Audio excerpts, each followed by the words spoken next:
Some movie theaters were worried about possible violence this weekend when the hip-hop biopic Straight Outta Compton hit the screen, but instead, all the hype and the heightened security only led to longer lines, ticket lines, and also some big money, too.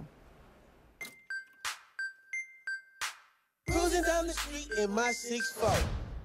Hey, that was dope, eh? Compton's very own Ice Cube, Eazy-E, and Dr. Dre. I gotta tell you, you are witnessing history.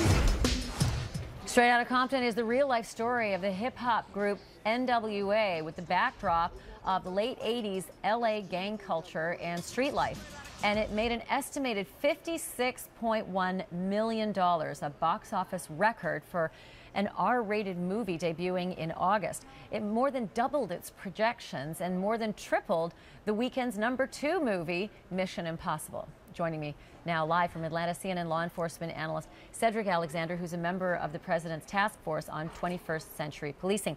So Cedric, thanks so much for coming back on about this topic. I wanted to ask you, as we went into the weekend, there was a lot of question as to whether certain theaters really needed security, additional security for this film. And as it turned out, film went off without a hitch. There were no problems anywhere. Critics are saying, see, we told you so. Others are saying it's because the security was there. How do you weigh in? Well, you know, in light of everything that's going on in the country, I think that theaters took the right choice by making sure that not knowing, because so much is unpredictable today in our society.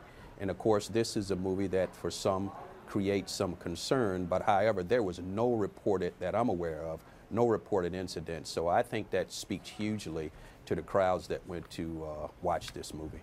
There are some police organizations that are calling on people, their members and maybe even beyond their members, not to see this movie because of the message they think it sends. Some say, no, this is a reflection of the time. Others say this could actually gin up a lot of anti-police sentiment. What are your thoughts? Well, let me start by saying this. First of all, I think anytime that you use that kind of language, F the police, is very derogatory, it's very disrespectful, and it certainly does not it really has no place, for as I'm concerned. There are a lot of men and women out there every day who are carrying out this job, putting their lives on the line. So I'm offended by it, and I'll speak for thousands of other police officers that are out there as well too. That is very offensive. However, to your question, I was a police officer back in the mid-'80s when this song first came out. We didn't understand, maybe because of our own youth at that time, the volatility of what that may have projected, particularly during a time in Dade County, Florida, when we were coming up off a great deal of civil unrest around a number of events that had occurred as well too. But I think a lot, Ashleigh, has been done to build those relationships across this country between police and community, and still a lot has to be done as well too. But we really have to uphold our police officers, get away from this whole F the police to support the police, and the police as well continue to support their communities. That's where we have to go. We know how we got where we are, but it's about trying to get to the place we still need to get to. And I love that you're looking forward, but I also want to look back, because that's what the movie's doing. It's looking back at some really harsh realities for black people, especially if they were involved in hip-hop culture at the time. And then you tell me, you know, you were a black beat cop back in the 80s, you know, probably pretty young on the job, etc.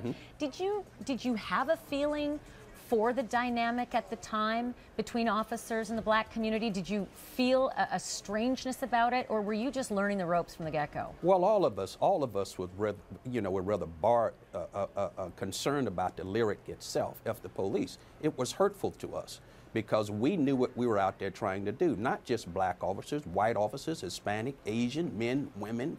We all were out there trying to do the very best that we could to keep a positive light in our community and to move through the struggles at that time. And that's what the men and women are doing today, all across all domains, white, black, LBGT communities.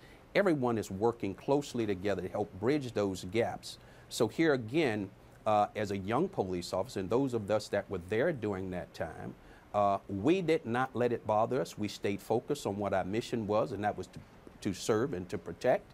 And we're going to continue to do that today. But it's important that the American people understand that that type of language towards police is very derogatory, it's very hurtful, it's very painful, and there's no place for it, because we got to bridge this gap.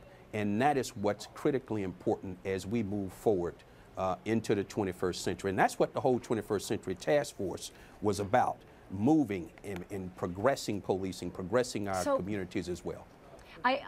I think back to Gloria Steinem and the bra burning movements and the voice that was heard by doing something really incendiary. Pardon the pun, but burning bras got women's issues heard for the first time. And when you look back at the issues that black men were facing, mostly black men were facing on the street, was there any other way to get heard than to do something that was as, as unpleasant as something like F the police? Well, I had an opportunity to watch the movie over the weekend. It's really more of a history of NWA than it is anything else, how they started and to be where they are today. So when those young men who lived that experience out in LA County at that time, that was probably their only way of projecting what their anger is. However, the flip side of that, we cannot paint with a broad brush that all police are bad, because they're not. Many, 99.9%, and some people will object to it, are out there doing the right thing every day. And those are the police officers we have to hold up. So yes, I understand what they experienced, and we understand what this country is going through today, but the way that we're going to move forward is what's important, to move away from this F the police to support the police and the police support community as well too. That's where we got to be, Ashleigh, today. I love having you on. Invitation every day. Thank you for having me. Cedric Alexander, have a great day.